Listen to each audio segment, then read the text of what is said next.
So I recently got a question in the comment section asking me if I plan to buy any Shiba Inu crypto. I was gonna say stock, cryptocurrency before it gets listed on Robinhood, in case that does happen to send it skyrocketing, just like it did when it was initially listed on Coinbase. Well, in today's video, I'm going to answer that question, as well as I'm also going to let you know if I already own or plan to own any other cryptocurrencies as well. It's going to be a fun one. Hope you guys enjoy it. Let's get started.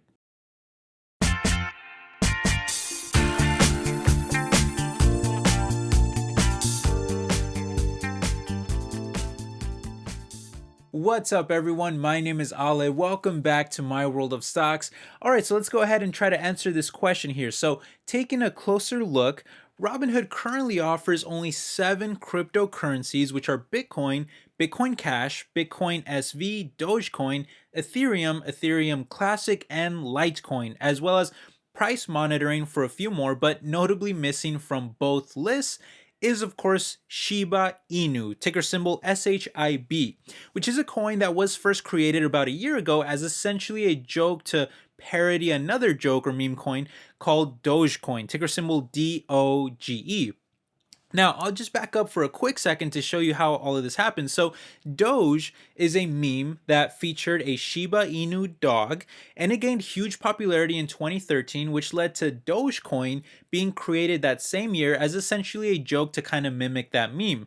And after everyone joked around about it being such a great, amazing coin, including Elon Musk, by the way, the coin proceeded to skyrocket in both popularity and also price, and it is still currently up by over 5,000% over the past year, and that's even after a huge crash of over 70% from its highs. How crazy is that? Now, that huge run up inspired yet another coin to come around to mimic Dogecoin, and they just went all in on the whole Shiba Inu dog, moniker meme by calling their coin simply Shiba Inu, which was created just about a year ago but didn't really gain any traction until around halfway through this year. Now, in Shiba's case, it had a big surge back in May before crashing back down to a more stable level where it remained kind of stagnant up until around September and October, where it proceeded to skyrocket by over 1,000% before crashing back down by over 50% where it sits today. So it's been very volatile. More on that volatility later, by the way.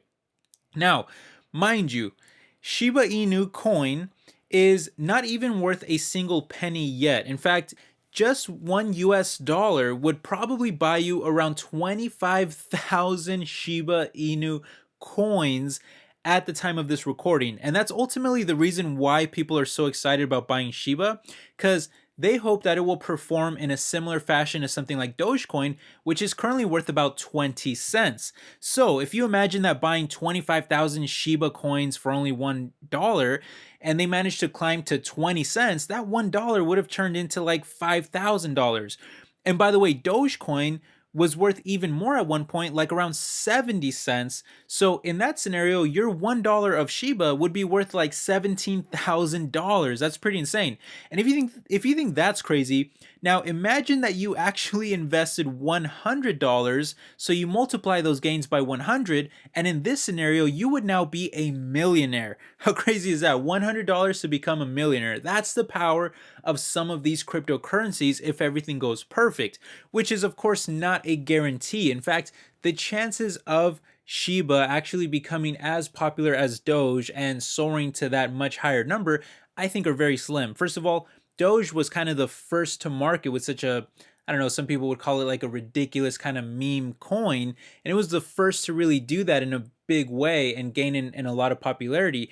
And Shiba is really just trying to imitate that. They're kind of the copycat of Doge. So, in my opinion, I would expect the bigger money to stay within Doge because of that initial first to market popularity. And while Shiba has soared in the past, there is no guarantee that Shiba is going to soar again. In other words, this is all just pure speculation. We're just kind of gambling here. It's not like we're investing based on any specific fundamentals or we're talking about some kind of special product or service or some kind of technological or competitive advantage. In fact, I would argue that Shiba doesn't really have any kind of competitive advantage. I mean, it does run on Ethereum like many other coins, but it is prone to higher transaction fees and slower processing times than some of its competitors.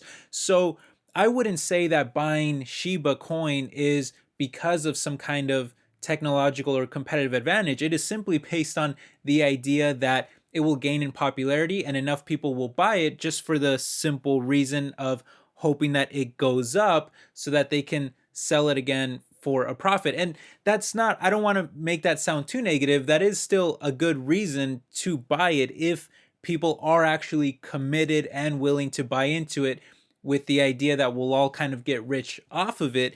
It could work and it has worked in the past, but there is no guarantee that it will work. And that is still something that is highly speculative and extremely risky. And I would say that in these type of scenarios, the majority of people tend to lose money. I mean, even if you look at like Bitcoin and Ethereum, of course, those have soared to just unbelievable, numbers. And anyone who owned those cryptocurrencies very early on would have made so much money. But let's be real here. How many people actually held on to Bitcoin and Ethereum for such a long period of time and didn't sell out quickly as soon as they saw some profits? And also, how many people didn't just sell for a loss because they panicked and they thought that this whole thing was going to be a scam, and then they ended up selling for a loss? My point is, even and hey, I can't blame those people. Even if I owned Bitcoin from very early on, and let's say I doubled my money, but if I would have held on to it, maybe I could have made thousands and thousands of percents, or even hundreds of thousands of percents, whatever crazy the number is. But I would have probably sold, after like doubling my money or something like that, because I wouldn't have had the willpower to hold on to it. Now, some people did, but that's a rare kind of breed. Those are not, that's not the majority of people. The majority of people sold for a small profit or a smaller profit. And I would say that a lot of people also sold for a loss. And a lot of people kind of move in and out very quickly within cryptocurrencies. Shiba is maybe a little different in the sense that we have history to look back on. So maybe people do think that it could rise to a much higher amount. And so they are willing to maybe hold on to it longer. But when you actually look at the statistics, Shiba is still one of the most frequently traded in and out of coins out there. And just like many other cryptocurrencies out there, it is highly volatile. There's a ton of swing trading going on and a lot of speculative trading rather than any kind of fundamental or long-term investing. I guess overall what I'm trying to say is that I can't tell you guys what to do. Of course, you should always do your own research and make your own decisions. But when it comes down to this, I mean, it's even more of that the case with something like this rather than with stocks, where I can look more on things like fundamentals and competitive advantages and things like that. Whereas with this, I just do really feel like it's speculative trading. So again, I would never tell you guys what to do. That's something that you'd have to make a decision on if you're willing to gamble on something like this. But I can share with you what I'm willing to do and what my risk tolerance is and how I feel about cryptocurrencies overall and all of that. So as you might expect, based on things that I've already said, I do consider cryptocurrencies to be highly speculative, very risky assets. But in terms of do I own any and am I willing to buy any? Well, I actually am willing to own cryptocurrency. In fact, I actually do own cryptocurrencies in a very small amount, and it is a speculative gamble. But here's my thinking on cryptocurrencies. I feel that they have a lot of potential for various different reasons, and I'd have to make an entire video if we wanted to get all technological about it. But just in terms of it being like a good kind of reliable long-term investment, the biggest issue that I have with that is that I do think governments are going to intervene at some point, and of course some already have, but I think that they will intervene in a bigger way over time, and that could potentially send cryptocurrencies crashing. Now, there could also be some cryptocurrencies that survive some of that, but I definitely don't think we're going to have the vast majority of cryptocurrencies that we have now, or at least not in the same kind of popularity. I think it'll shrink down to maybe a smaller amount of key players, if any survive at all, from government intervention. And of course, I could be completely wrong, and maybe cryptocurrency is absolutely the future, and a lot of these become big players in the future. It's hard to say. A lot of it is just very speculative, and we're all just kind of guessing here, but that's personally why I kind of stay away from cryptocurrencies, although just because of the insane gains that they can have, I was willing to buy some just as a purely speculative kind of lottery ticket. if you were to ask me, do you want to buy a lottery ticket or do you want to buy a cryptocurrency? I actually think I have a better chance with a cryptocurrency. So I did buy a very small amount. I'll share with you now. I don't usually do this, but I'll just share the amount of money I have because it is kind of laughably small, at least to, I would probably say most of you would think that this is very, very small.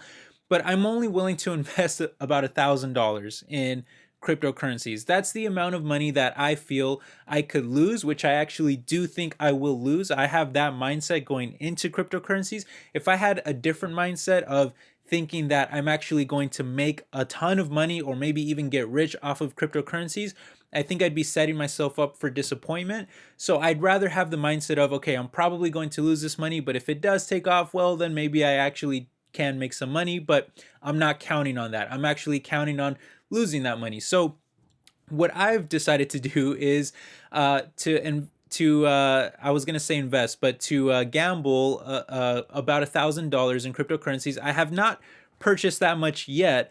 In fact, as of right now, I've only spent about $100 on Bitcoin. I've spent about $100 on Ethereum. I've spent about $100 on Dogecoin, and as you might guess, I am willing to spend or to gamble another $100 on Shiba Inu, and maybe I'll even be willing to spend more than $1,000 later on if I start to feel more comfortable with cryptocurrencies, and maybe when I start to understand some of the more technological advancements and competitive advantages of certain coins against others and things like that, and maybe some backing by more larger investors and things like that. So there's so many things that we could talk about, but I don't want to make the video insanely long by going over all those things. I just want to keep it simple. As of right now, I'm willing to gamble about $1,000 on what I consider to be something that is a bit better than something like a lottery ticket. Now, having said that, what is my strategy in terms of, well, when do I sell? When do I get out of cryptocurrencies if I am kind of treating this like a speculative gamble? Well, this is a very arbitrary kind of just number I've thrown out there for myself. And I just wanted to give you guys some kind of figure. But I would say that in terms of the downside and the upside, so there's two ways we could look at this, but let's say that my cryptocurrencies in value go down. And by the way, I'm currently up on all my cryptocurrencies. I do not own Shiba Inu yet, but on the other cryptocurrencies that I own, I am up currently on them. But let's say I was to go down. Let's say that they go down. When do I cut my losses and sell for a loss? Well, I do not plan on selling for a loss with any of these cryptocurrencies. So I would rather let them go to zero because I'm treating this as a speculative gamble, kind of like a lottery ticket. And I hate using lottery ticket because I think this is actually much better than a lottery ticket, but that's how I'm treating it. So why would I sell for a loss? This is a go big or go home kind of thing for me. So either it skyrockets and something goes to the moon, or I lose it, and that's why I'm spending such a small amount, about $1,000, because if I lose that, I'll be totally fine. It's not gonna devastate me or anything like that. So I would rather it just go to zero than sell for a loss. I'll just let it do its thing, and with the hope or the chance that it could bounce back if it happens to go down. So I'm not going to sell for a loss. So take that off the table. Now, on the upside of things, what if the cryptocurrencies that I own skyrocket, go to the moon or whatever, they start climbing? Well, if that $1,000 that I spent ends up turning into something like maybe $50,000, and again, this is a very arbitrary number that I'm just kind of throwing out there, but if it was to turn into something like $50,000, I think at that point I would probably sell, because with 50,000, again, an arbitrary number, but 50,000, I could buy like a Tesla Cybertruck with that amount, which I do have on pre-order. So I don't know, 50,000, I could buy a Tesla Cybertruck. 50,000, I could put a very nice, down payment on a house, something like that. So 50,000 just seems like a good number to me. And obviously that's an insane amount of profit. Again, I don't think I'm going to get that. I think I'm going to lose my money. But if it does happen to take off, 50,000 is probably where I feel the most comfortable selling. Anything before that, I think I would just hold it. And I know that that's not an easy thing to do. And I'd probably, like I said before, if my money is doubling, tripling, quadrupling, of course I'm going to be tempted to sell, because I'm going to be thinking, oh, it's going to come crashing back down and I'm going to lose that. But I got to have some kind of willpower with something like this, because it is a kind of go big or go home speculative gamble for me. So I say I draw the line in the sand at 50,000. above that, and I might even hold longer if it gets to 50,000. But if it was to get to 50,000, again, super hypothetical, but if it does, I think that's when I'd be like, okay, I can sell and I can really use that money to do something big, like, buy a Tesla, or I can down payment on a house. I can make some big move with that kind of money. Okay, so having said all of that, I still need to actually buy some Shiba Inu coins. So, I want to talk about two final things in this video before we call it a night here. And number one, that's going to be that I want to talk about the whole Robinhood situation. So I want to talk about what are the chances that Robinhood does this? What's the speculation going on that Robinhood would actually list Shiba Inu, and I want to talk about what that might mean for Shiba Inu.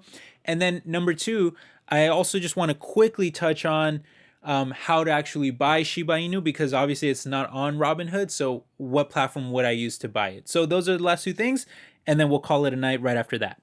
Okay, so starting with the whole Robinhood situation, well, this is something that has been dominating the Shiba news headlines lately, and there's been all kinds of supposed leaks and different rumors on social media and so on, but Shiba bulls in general have just been flat out begging for Robinhood to list the coin. In fact, a petition on change.org already has over 500,000 signatures asking Robinhood to officially list it.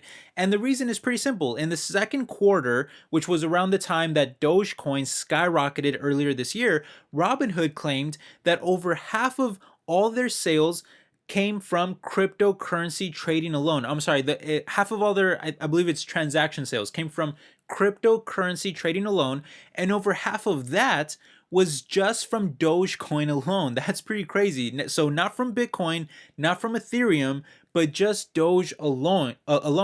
So of course Robinhood helped the Doge frenzy climb to new levels, and the hope is that it would have a similar impact on Shiba, since over 60% of funded accounts on Robinhood traded crypto during that time, which would be over 13 million new accounts that could potentially, be interested in buying Shiba coins.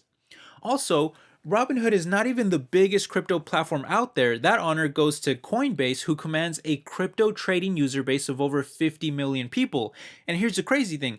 Coinbase already added Shiba back in September, and as you would expect, it sent the coin soaring that month. And then in the following month of October, it absolutely skyrocketed by even more before it came crashing back down to reality, which is where we sit today. But you can see all of that on this chart here. So a listing on Robinhood, I would have to assume, would have a similar impact and send Shiba higher. In terms of whether that will actually happen, I would say that the arguments for thinking that it will are definitely number one, the fact that so many people want it, as we clearly saw with the change.org petition, as well as all over social media and stuff like that. And then number two, the fact that Dogecoin was such a huge success and revenue driver for Robinhood, so it just wouldn't really make much sense for them not to list Shiba and miss out on all of that extra money.